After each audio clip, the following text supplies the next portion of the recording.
Hello दोस्तों, good morning, नमस्कार। मैं अमित कुमार पाल आप लोगों का स्वागत करता हूं आपके अपने ऑफिशियल यूट्यूब चैनल जिसका नाम है maths classes bye Amit Pal sir.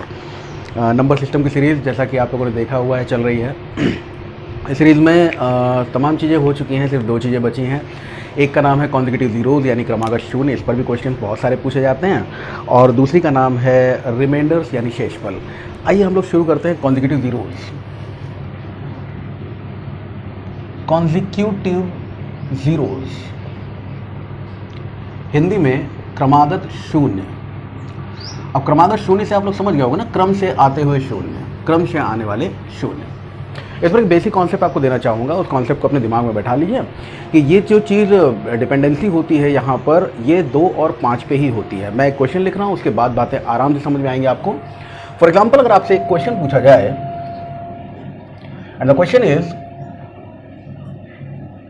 2 to the power 7 multiplied by 3 to the power 8 multiplied by 5 to the power 9 multiplied by 7 to the power 10। Suppose कीजिए ऐसा कोई क्वेश्चन है, 2 की घात 7 है, उसको गुणा किया जा रहा है 3 की घात 8 से, उसको गुणा किया जा रहा है 5 की घात 9 से, और उसको गुणा किया जा रहा है 7 की घात 10 से। और आपसे पूछा जाए कि इसमें शून्यों की संख्या क्या होगी अगर ये सारी चीज़, ये सारी प्रक्रिया, ये सारा प्रोसेस आपस में मल्टीप्लाई कर दिया जाए तो।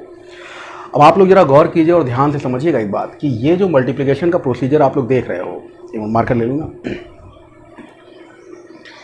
ये जो मल्टीप्लिकेशन का प्रोसेस आप देख रहे हो, इस प्रोसेस में आपको जो बात समझनी है वो एक सिंपल सी है। क्या कि यहाँ पर अगर हम लोग 3 या 3 की किसी भी पावर, 7 या 7 की किसी भी पावर को हम लोग ले लें और उसको किसी भी नंबर से मल्टीप्लाई कर लें, आपको कभी भी कोई भी जीरो नहीं मिलने वाला। ये चीज़ आप चेक करके देखिएगा, मैं बोल रहा हूँ, 1-2 नंबर्स पे चेक करके दिखा भी सकता हूँ। जैसे 3 के अगर कुछ पावर्ड मल्टीपल्स लिए जाए तो 3 की पावर में 3 होता है, 9 होता है, 27 होता है, 81 होता है, 243 होता है, और ये बहुत सारी तमाम पावर्स होती है ना।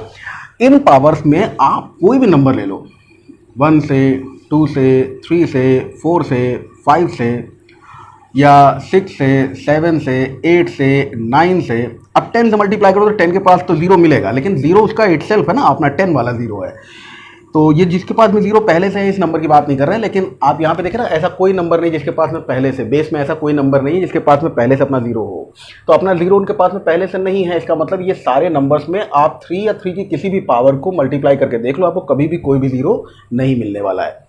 तो आप इन सारे नंबर्स के प्रोडक्ट में कुछ तो पाओगे, लेकिन यूनिट प्लेस पे कभी भी जीरो नहीं पाओगे, है ना। ये बात कहीं ना कहीं 9th क्लास के और 10th क्लास के NCERT में पूरी तरह से क्लियर की गई है कि बेस के हिसाब से अगर बेस में 5 का मल्टीपल नहीं है तो जीरो मिलना पॉसिबल नहीं है। तो यहाँ पर फैक्टर में क्योंकि 3, 9, 27, 81, 243 ये सब क्या है, ये 3 के ही तो मल्टीपल्स है ना, तो इनमें कहीं पर भी 5 है ही नहीं। और 5 अगर होगा भी तो भी इसका प्रोडक्ट, इसका मल्टीप्लिकेशन किसी ऐसे नंबर से होना चाहिए जो इवन नंबर हो। मैं उस पर अभी आता हूँ, लेकिन आप मुझे ये बता दो पहले, इन सब में कहीं पर भी जीरो मिलने की संभावना है?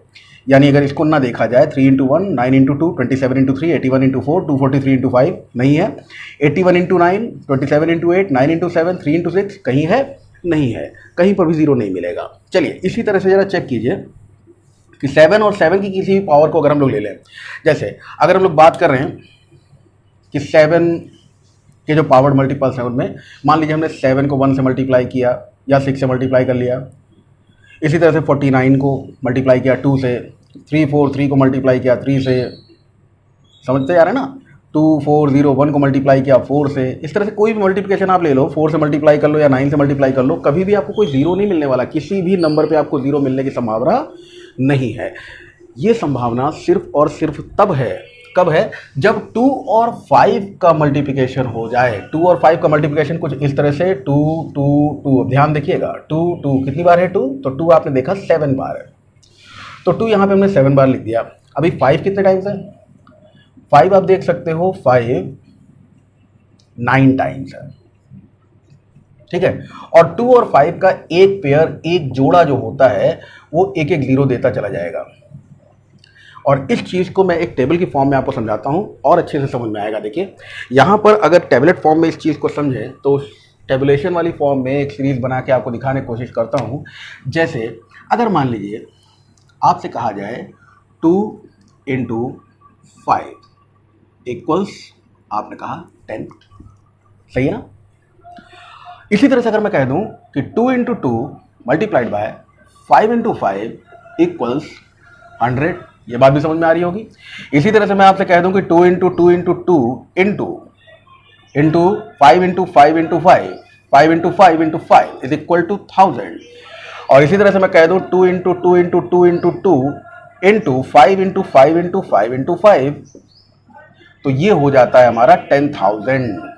तो इस वाली बात से जो आप लोग समझ गए होंगे वो ये है कि 2 और 5 के जितने भी पेयर बनेंगे, जितने जोड़े बनेंगे, उतने ही जीरोज मिलेंगे। सिंपल सी बात है, बहुत ही सिंपल सा लॉजिक है।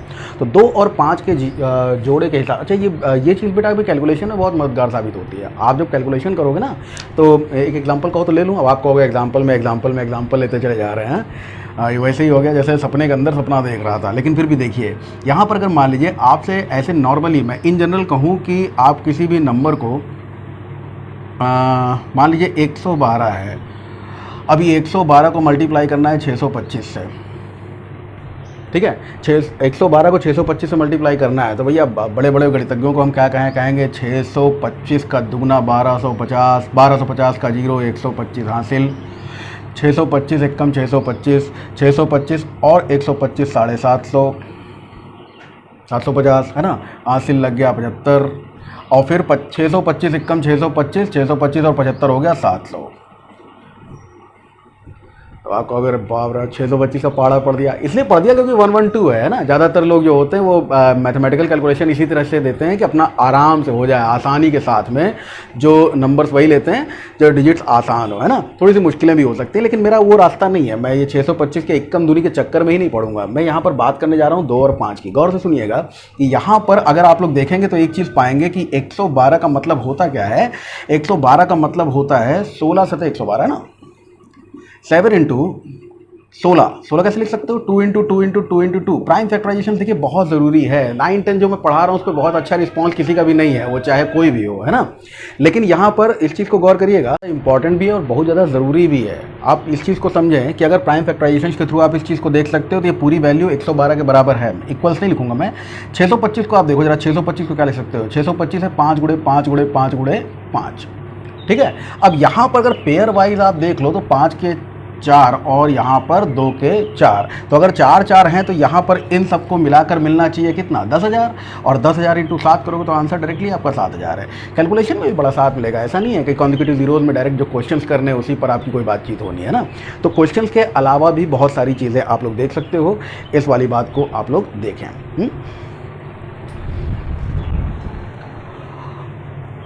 इसको अभी फिलहाल हटा देता हूँ मैं लौटता हूँ अपने कॉन्सेप्ट पे। यहाँ वाली बात अगर हम लोग देखें तो 2 और 5 जो पहला क्वेश्चन था, वापस लौटिए जरा इस क्वेश्चन पे कि 2 और 5 का 1 0 यहाँ से 1 0 यहाँ से 1 0 यहाँ से 1 0 यहाँ से कुल मिलाकर जितने 2 और 5 के पेयर बनेंगे, 2 और 5 का एक पेयर तो 1 0, 2 पेयर 2 0, 3 पेयर 3 0, 4 पेयर 4 0। तो 2 और 5 के यहाँ पे हम पेयर देख पा रहे हैं कि 7 पेयर हैं। तो जाहिर सी बात है कि आपका आंसर हो जाएगा देयर आर 7 zeros, 7 शून्य प्राप्त होंगे। क्लियर है भाई, बहुत ही आसानी से समझ में आएगा। और देखिएगा यहाँ पर अगर मान लीजिए कि 2 की पावर 7 की जगह हम कर दें 2 की पावर 11, तो 2 की पावर 11 का मतलब क्या हुआ कि 2 तो भाई और हो गया, लेकिन 5 खत्म हो गया ना। तो पेयर होना बहुत जरूरी है। नितांत आवश्यकता किस बात की, जोड़े होना। अकेला 5 कुछ नहीं कर सकता, अकेला 2 कुछ नहीं कर सकता। तो 2 और 5 के जोड़े, ठीक। तो 2 और 5 के जोड़े के हिसाब से यहाँ पे आप देख सकते हो 7 और 2 कितने हो गए अब 9। तो 11 और 9, अभी हम कहेंगे कि 5 9 ही है, 2 ज़्यादा होंगे तो भी कोई बात नहीं, क्योंकि 5 खत्म हो गए हैं, इसलिए हम 0 दे पाने में संभव मतलब 0 दे पाने पे ये संभव नहीं है, ठीक है। तो इस चीज़ को समझते हुए आप लोग आगे बढ़िए। और चलिए देखिए, ये क्वेश्चन समझ में आ गया होगा सब लोग, कितने जितने जोड़े बनेंगे उतने ही जीरो संभव होंगे। एक क्वेश्चन बहुत ही बढ़िया क्वेश्चन है, बड़ा इंपॉर्टेंट क्वेश्चन है, बार बार एग्जामिनेशन का हिस्सा बनता है। इसको हटा रहा हूँ भाई, है ना, बार बार एग्जामिनेशन का हिस्सा बनता है। और वो कुछ ऐसा होता है, मैं एग्ज़ाम का ही क्वेश्चन, प्रीवियस पेपर का ही क्वेश्चन उठा रहा हूँ। 2 तरह से इसको ले सकते हैं हम लोग कि अगर आप लोग देखें, अगला क्वेश्चन है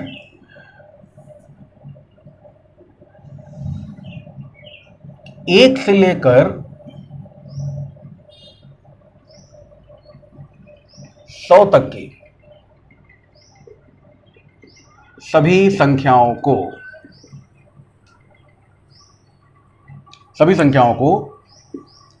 आपस में गुणा करने पर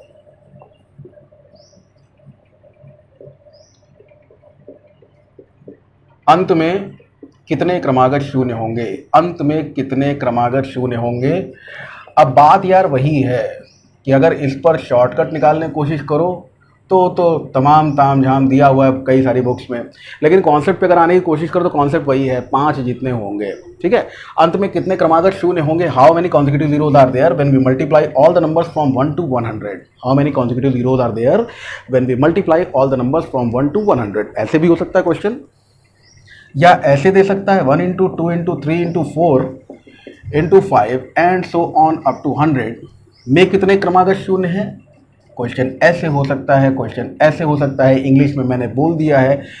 क्वेश्चन ऐसे भी हो सकता है कि फैक्टोरियल 100 में कितने क्रमागत शून्य होंगे, how many consecutive zeros are there in factorial 100। तो फैक्टोरियल 100 में कितने क्रमागत शून्य होंगे, ये भी बात आपसे पूछ सकता है। तो जो भी पूछे, तीनों एक ही बातें हैं बेटा, आंसर तीनों का एक ही है। कॉन्सेप्ट क्या है वो समझिए।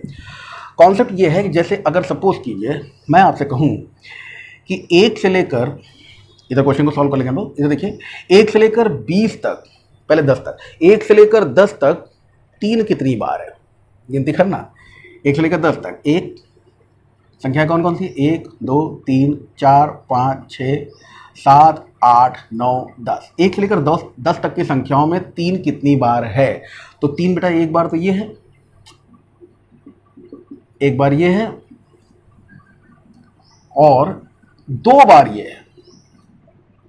तो 3 कितनी बार है कुल मिलाकर 1 से लेकर 10 तक, 4 बार 3 है। बात समझ में आ रही ना। अब जरा समझना कि 10 जैसे दिया हुआ, अगर हम कर दें 10/3 तो हमको मिलेगा लगभग कितना, 3 त्रिक 9, और फिर 3/3 कर दें तो हमको मिलेगा 3 एकम 3। कुल मिलाकर 3 कितनी बार हो गया, 4 बार। और यही मैंने भी कहा था 1 2 3 4, 4 बार। आगे बात समझिए। अब देखिए 1 से लेकर 20 तक, 1 से लेकर 20 तक की संख्याओं में 1 2 3 4 5 6 7 8 9 10 11 12 13 14 15 16 17 18 19 20। 1 से लेकर 20 तक की संख्याओं में सपोज कीजिए मैं आपसे पूछूं 4 कितनी बार है, तो 4 होना चाहिए उसी तरह से 20/4, तो मिला 4 पंजे 20, और 5/4 तो एक बार अप्रॉक्सीमेशन में जितनी बार जा रहा है होल नंबर्स के फॉर्म में, 4 एकम 4 है ना, 1 पॉइंट नहीं लगाते हैं इसमें। तो ये 5 और ये 1, अब ये 1 तो 4 से छोटा, डिवाइड करना बंद कर देंगे। कुल मिलाकर कितनी बार होना चाहिए, 5 और 1 6 बार होना चाहिए। जैसे पहले वाला कैलकुलेशन रिपीट करके देख लेना भाई, है 3 पूछा था, यहाँ 4 पूछा है, 3 से भाग दिया क्योंकि 3 पूछा था, 4 से भाग दिया क्योंकि 4 पूछ रहा हूँ। तो 4 कितनी बार देखो, 1 और 2 चौको 8, 2 कितना हो गया, 1 2, टोटल 6 बार है, 3 मिल गया ना, 16 को क्या लिख सकते हो, 4 × 4, तो 1 हो गया, 2 हो गया, 3 हो गया, 4 हो गया, 5 हो गया, और 4 पंजे 20, 6 हो गया, 6 बार है ना। इसी तरह से भैया सिंपल सी बात अभी हम लोगों ने देखी है कि 5, देखिए यहाँ क्या है, यहाँ 2 तो बहुत सारे हैं ना, अगर ऐसे देखा जाए 2 बहुत सारे हैं, 2 है, 4 है, 6 8, बहुत सारे 2 हैं, लेकिन 5 की गिनती कर ली जाए अगर कि 5 कितनी बार है, तो जितनी बार 5 होगा उतने ही शून्य होंगे। उम्मीद है कॉन्सेप्ट समझ में आया होगा, ठीक है। तो 5 की गिनती इसी तरह से कर लो। अब की बार क्या बटे करना है, 5 बटे करना है, जैसे 100/5, तो क्या मिलेगा, 20। इसके बाद कर दो 20/5, अब 4 आ गया ना, 5 से छोटा, अब डिवाइड ही कर सकते हो, तो 20 और 4 कितना हो गया, 24। यही 24 आपका आंसर हो गया, ठीक है। बड़ा मजा आएगा। अभी जैसे मान लो यही 100 की जगह मैं 1000 कर दूं। अच्छा, फैक्टोरियल का मतलब सब लोग जानते हो ना, जो नंबर फैक्टोरियल में लिखा हो उससे उल्टा चलते चले आओ, कहाँ तक, 1 तक एक्सक्यूज मी, 1 तक वापस चलते चले आइए, जो मिलेगा यही चीज़ क्या कहलाती है, ये चीज़ फैक्टोरियल कहलाती है। आजकल तो छींक आ जाए सब लोग कुछ और ही समझ लेते हैं, नहीं सब ठीक है भाई, छींक आइए केवल। अब देखो, अब जैसे यहां पर अगर मान लो ऐसा दे दिया जाए क्वेश्चन, फैक्टोरियल 1000, तो फैक्टोरियल 1000 के लिए क्या करोगे, कितने जीरोज होंगे, how many consecutive zeros are there in factorial 1000। 1 से लेकर 1000 तक की संख्याओं को आपस में गुणा करने पर अंत में कितने क्रमागत शून्य होंगे, ऐसी कोई बात आपसे पूछी जा रही है। क्या करोगे, यही सिंपल सा काम, पूरा पूरा यही करते चले जाइए। यहाँ पर क्या करना है आपको, 1000/5, जो मिला वो बटे 5, जो मिला बचे वो बटे 5। अच्छा देखो अभी भी बड़ा है ना 8, 8 जो है वो 5 से बड़ा है, फिर 8 को भी 5 से भाग दे दिया, लगभग में एक बार जाएगा। तो 1 से लेकर 1000 तक की संख्याओं को आपस में गुणा करने पर जो जीरो हैं वो कितने मिलेंगे, 240, 8, 48 और 1 49, 249 जीरोस मिलेंगे।